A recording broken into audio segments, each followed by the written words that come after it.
देखिए next question लेते हैं। महमूद गजनी ने भारत पर 17 बार आक्रमण किया। पहला ये हमारा असर्शन है। फिर रीजन क्या कह रहा है कि वो भारत में एक अस्थाई मुस्लिम साम्राज्य की स्थापना करना चाहता था। देखिए इस क्वेश्चन की बात करूं अगर मैं, तो ये स्टेटमेंट तो सही है, असर्शन एकदम सही है कि महमूद गजनी ने भारत पर कितनी बार आक्रमण किया, 17 बार आक्रमण किया था, एकदम सही बात है। और इसी में एक आक्रमण शामिल है सोमनाथ मंदिर पे। ये बात आपको याद रखनी है कि जो सोमनाथ मंदिर था उस पर भी इसने आक्रमण किया था। आई थिंक 1025-26 में किया था।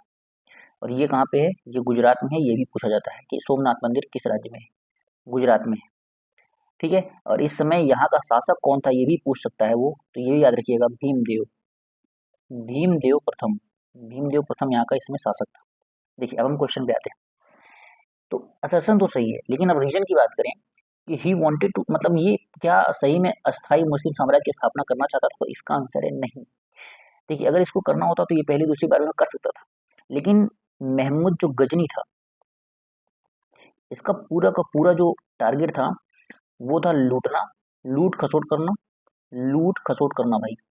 ठीक है।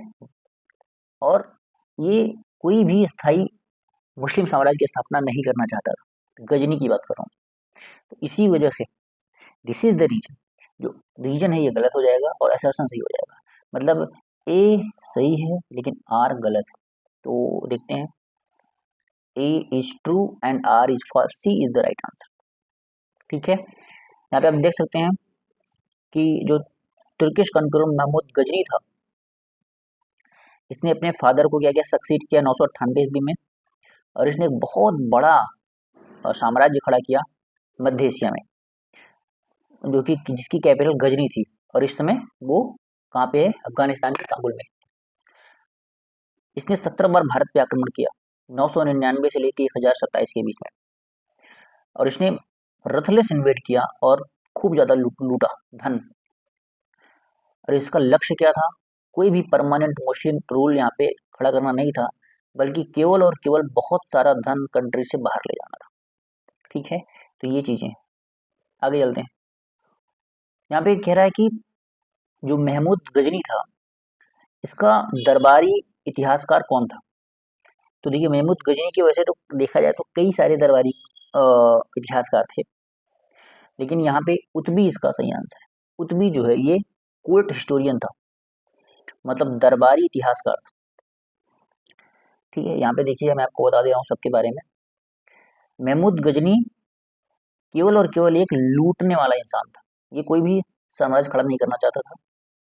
जिसने 17 बार भारत पे आक्रमण किया और इसने बहुत ज़्यादा यहाँ पे आर्ट एंड कल्चर को यहाँ पे लब दिया, मतलब काफ़ी ज़्यादा ये इसके प्रति इसका इंटरेस्ट था। इसने 3 लोगों को पैट्रोनाइज किया था। पहला फिरदौसी, जो कि इसका पर्शियन पोएट था, पर्शियन कवि था, और जिसको होमर ऑफ द ईस्ट के नाम से जानते हैं, मतलब ईस्ट के होमर के नाम से जानते हैं। और फिरदौसी ने शाहनामा लिखा हुआ है। ठीक है। दूसरा है अलबरूनी। अलबरूनी जो है वो सेंट्रल एशिया से एक बहुत ही अच्छा विद्वान था, जिसने तहकीक हिंद लिखा हुआ है। अगला है उतबी, जो कि कोर्ट हिस्टोरियन था। इसने किताबुल यामिनी या तारीख यामिनी लिखा हुआ है। यहाँ से आपको पता होना चाहिए सारी बातें। आगे चलते हैं। देखिए फरिश्ता, the author of Shahnameh was associated with the court of. तो कह रहा है जो फरिश्ता है, जो कि शाहनामा लिखा था जिसने, वो किसके दरबार से संबंधित था। तो यहाँ पे क्वेश्चन ही गलत है, यहाँ पे आप देख लीजिए, क्योंकि जो शाहनामा लिखा गया था वो फिरदौसी के द्वारा लिखा गया था, जैसा कि अभी हमने ऊपर भी देखा, आप देख सकते हो यहाँ पे जो शाहनामा था वो किसने लिखा है, फिरदौसी ने लिखा हुआ है। जबकि क्वेश्चन में कह रहा है कि फरिश्ता, जो कि इसने शाहनामा लिखा था, तो ये क्वेश्चन ही गलत हो गया पूरी तरीके से ना। ये 2013 में मेंस का क्वेश्चन, तो ये गलत क्वेश्चन है, तो आपको ध्यान देना है। शाहनामा फिरदौसी है, ना कि फरिश्ता है। फिरदौसी क्या था, एक विद्वान था, विद्वान कवि था महमूद गजनी के दरबार में, और इसको होमर ऑफ ईस्ट के नाम से भी जानते थे। ठीक है। ये चीजें हैं। तो जो फरिश्ता था वो महमूद गजनवी से संबंधित था। ठीक है। जिसने क्या लिखा था, तारीख फरिश्ता लिखा था। इसका पूरा नाम क्या था? मोहम्मद कासिम फरिश्ता। ये चीजें हो गई। चलिए आगे चलते हैं। वही क्वेश्चन पूछा है कि शाहनामा कौन लिखा है, तो शाहनामा कौन लिखा है? फिरदौसी ने। इसका आंसर बी है। देखिए ये टैग भी देखते चलिएगा, ये देख करके आपके अंदर मोटिवेशन आएगा, क्लास लेने के बाद ये आप देखिएगा तो आपको ज़्यादा अच्छा लगेगा। ठीक है, आगे चलते हैं भाई। देखिए क्वेश्चन तो करना पड़ेगा हमको, जितना क्वेश्चन हो पाए, तभी आपके अंदर एक कॉन्फिडेंस आता है। कह रहा है कि प्रसिद्ध इतिहासकार जो कि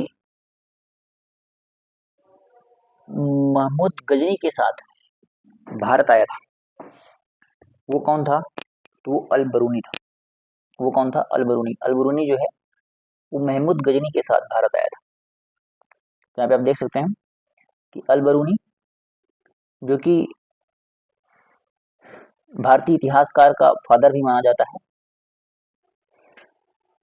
एंड ये महमूद गजनी के साथ भारत आया और यहाँ पे बहुत साल तक यहाँ पे रहा भी। अल बरूनी का एक काम इम्पोर्टेंट है कि इसने पतंजलि के द्वारा जो योग सूत्र लिखा गया था, इसको इसने अरबी में क्या किया था? ट्रांसलेट किया था। एंड ये क्या किया था? तारीख हिंद भी यहाँ पे अल बरूनी ने लिखा था। तारीख हिंद क्या बताता है? भारत के सामाजिक और सांस्कृतिक वर्णन करता है तारीख हिंद। देखिए आगे चलते हैं। अल बरूनी भारत कब आया था? तो भी हमने देखा 11वीं सेंचुरी एडी में। ये क्वेश्चन भी पूछ सकता है। तो देखिए किस तरीके, अभी मैं पढ़ाई कर रहा था तो मैं इसको इग्नोर करता, लेकिन 11वीं सेंचुरी एडी में अल बरूनी भारत आया। किसके साथ आया था? तो ये आया था महमूद गजनी के साथ में। चलिए आगे चलते हैं। कह रहा है कि कौन सा विद्वान महमूद गजनी के साथ में आया? तो फिर से वही आंसर है सेम, क्योंकि कई बार क्वेश्चंस रिपीट हुए हैं, इस वजह से सारे क्वेश्चंस दिए हुए हैं। कह रहा है अलबरूनी के बारे में कौन सा कथन असत्य है, कौन सा गलत है? तो कह रहा है, पहला कह रहा है कि यह एक धर्मनिरपेक्ष लेखक था। दूसरा है इसके जो लेख हैं वो भारत के द्वारा प्रभावित हैं। तीसरा कह रहा है कि ये एक संस्कृत विद्वान था और ये एक त्रिकोणमिति का भी विद्वान था। तो देखिए क्योंकि कह रहा है इनकरेक्ट, इज नॉट करेक्ट का मतलब क्या है? इनकरेक्ट। ये बात भी हमको पता होना चाहिए, नहीं तो कई बार हमारा मिस्टेक भी हो जाता है। तो देखिए ये पहला इसका सही आंसर है, क्योंकि ये सेकुलर नहीं था, मतलब धर्मनिरपेक्ष नहीं था। ठीक है, he was not a secular writer, ये सेकुलर नहीं था, क्योंकि ये कभी भी अलग जो सोमनाथ टेम्पल पे रेड किया, मतलब उसने आक्रमण किया महमूद गजनी ने 1226 में, उसको लेकर कभी भी सिंपैथेटिक नहीं था। इसका मतलब ये और रिलीजन को मतलब उतना ज़्यादा प्रायोरिटी नहीं देता था। इस वजह से आप बोल सकते हैं कि ये सेकुलर नहीं था। सेकुलर मतलब जैसे अगर हम इंडियन कॉन्स्टिट्यूशन में आपने पढ़ा होगा, सेकुलर मतलब धर्मनिरपेक्ष, जो कि सभी धर्मों को समान रूप से देखता हो, उसको सेकुलर बोलते हैं। देखिए सबसे पहला मुस्लिम जो कि कुरान पढ़ा था वो कौन था? तो वो था अलबरूनी ही था। अलबरूनी ही सबसे पहले कुरान पढ़ा था। ठीक है, आइए आगे चलते हैं। देखिए Alberuni astronomy, geography, medicine, mathematics, reasoning, religion, theology, इन सब के बारे में अच्छा जानकार था।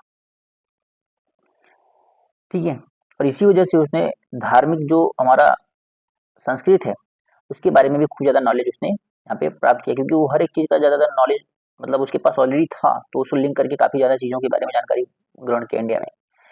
वो संस्कृत भी पढ़ा भारत में। ठीक है, ये चीज़ें हैं। उसके बाद आगे चलते हैं कि निम्नलिखित में से कौन सिल्वर कॉइन इशू किया, और एक तरफ उसकी क्या था? Sanskrit, silver coin with Sanskrit legend on one side. तो जैसे मान लीजिए ये सिल्वर कॉइन है, तो इसके एक तरफ किसमें लिखा है? संस्कृत भाषा में लिखा हुआ है। तो इसका आंसर है महमूद गजनी। ठीक है, महमूद गजनी एकदम भी सही आंसर।